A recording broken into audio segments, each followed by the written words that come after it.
I shoot dance kids and preschool kids.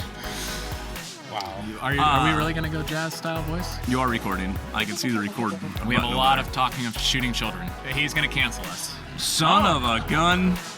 Biscuits and fries. Howdy, folks. Brian Kusko here at the Reptile Report. As you can see, I have two mics, which is not going to be a common thing, but sometimes we'll have, and I brought this one for a reason, because just in case I needed to sit down with two people at the same time, which happened to be Nick Sloan and Troy Schroeder, who are putting on their very first ever Reptile Expo. It's a Reptile and Plant Expo. It's the All-American Reptile and Plant Expo you may have heard me talk about on my other channel.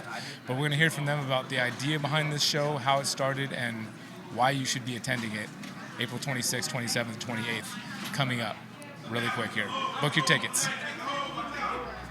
Make a hole. Watch out. We're coming through.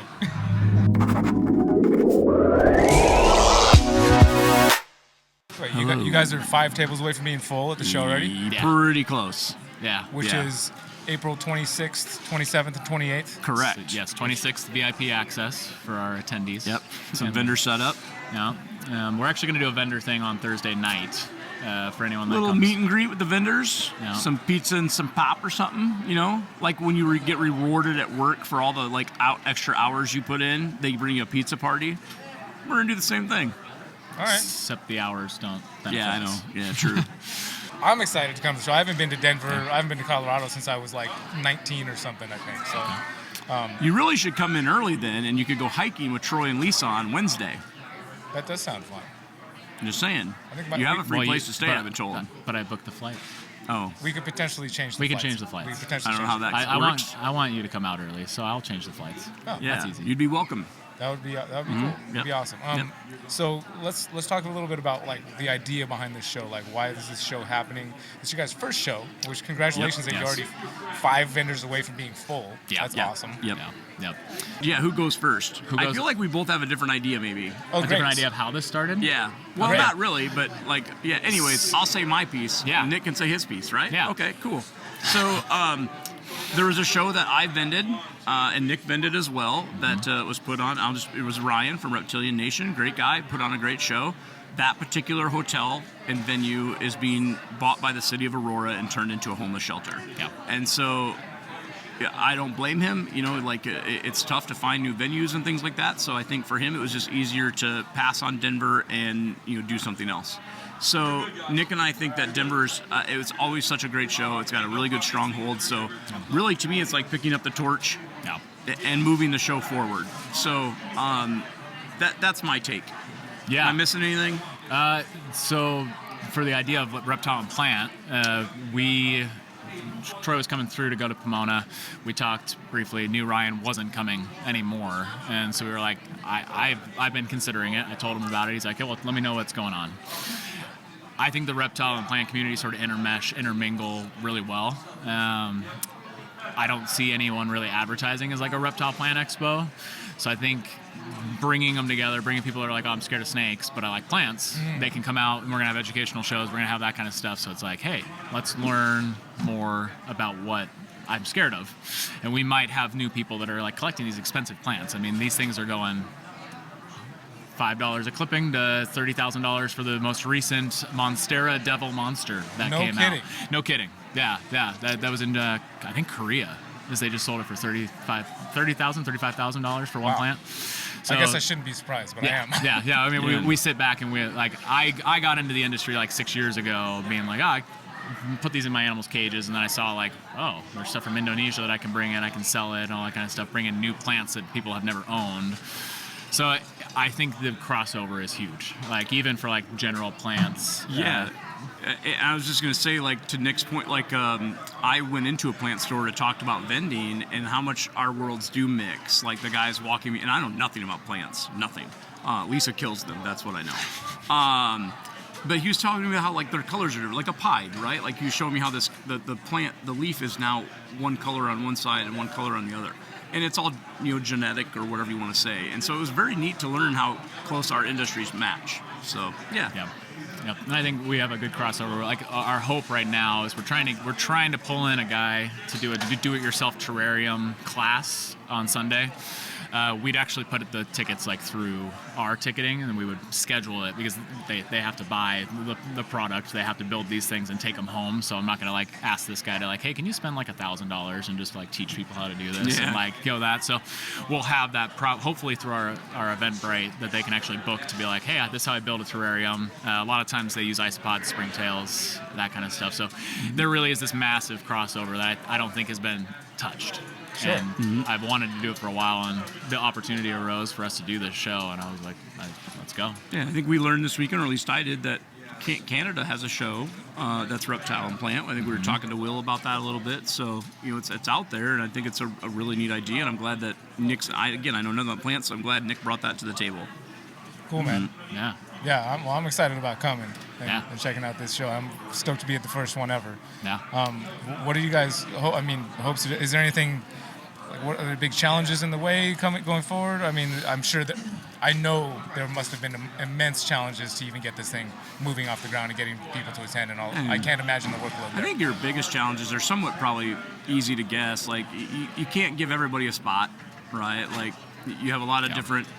We want to keep the show diverse, and so you can't let 100 ball python guys in or 100 spider guys or whatever, right? You have to somewhat pick and choose, and like you said, we're really close to being full, so you start to turn people away, and they're your friends, and so that's been kind of tough. Like, you don't want to hurt people's feelings, right? We're a good community, and the last thing I want to do is be like, no. So I think the challenge is already, like, could we find a bigger spot in the future to let more people in? Like, that's been a challenge, I think, right off the bat.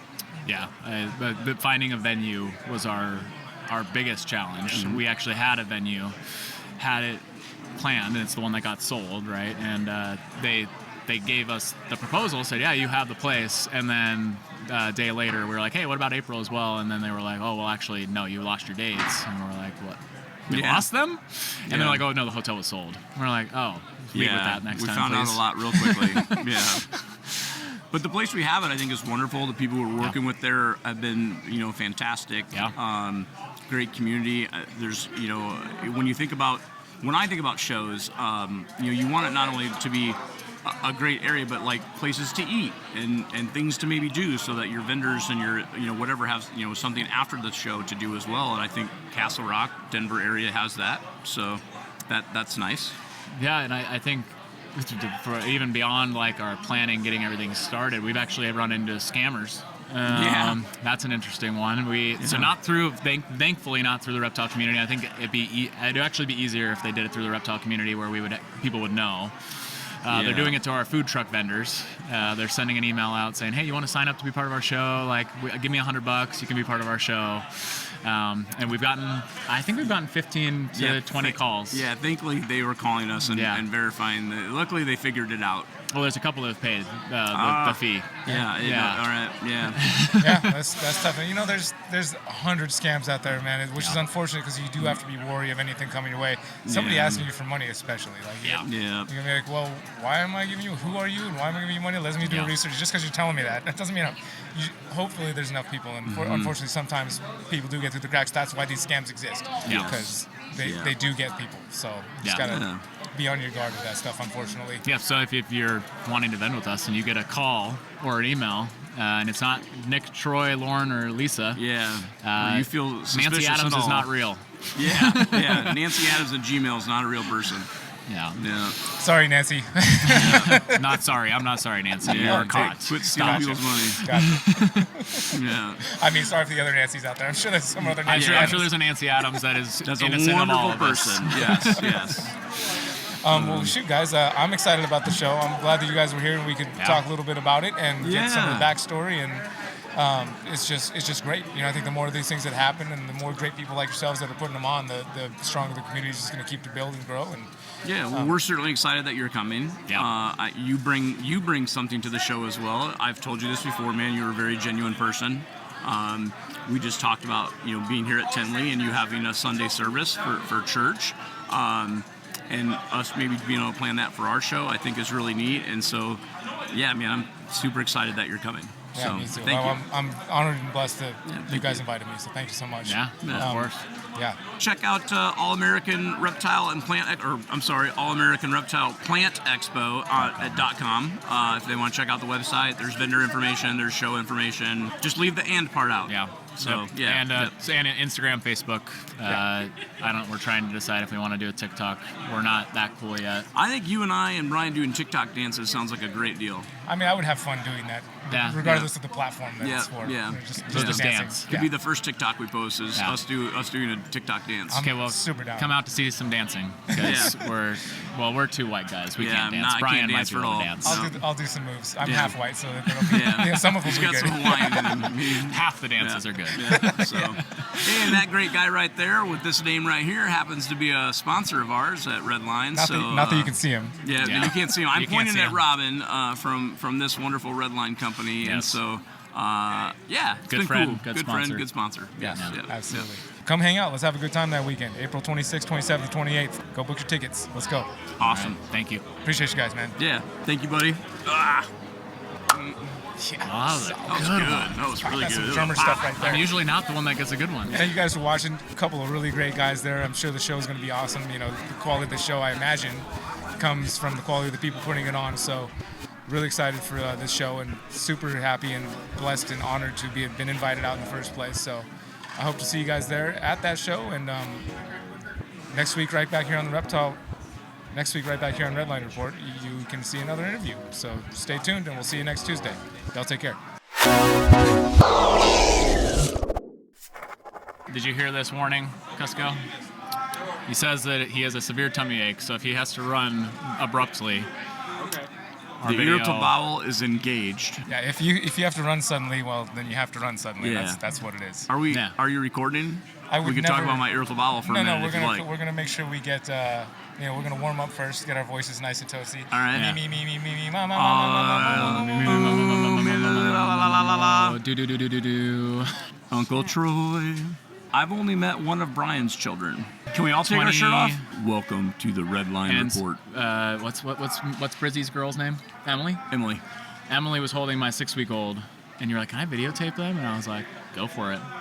So yeah, So you were basically videoing underage children. yeah, you were shooting children too. Yeah, Yes. that's. I mean, Tell me children are about the how future. you If we don't shoot shoot children. them, then the future is going to be inevitable. We're gonna have the future. They will. We can't have the future. We are. We need to get to the end times Me already. and Brian are ending the future by shooting children.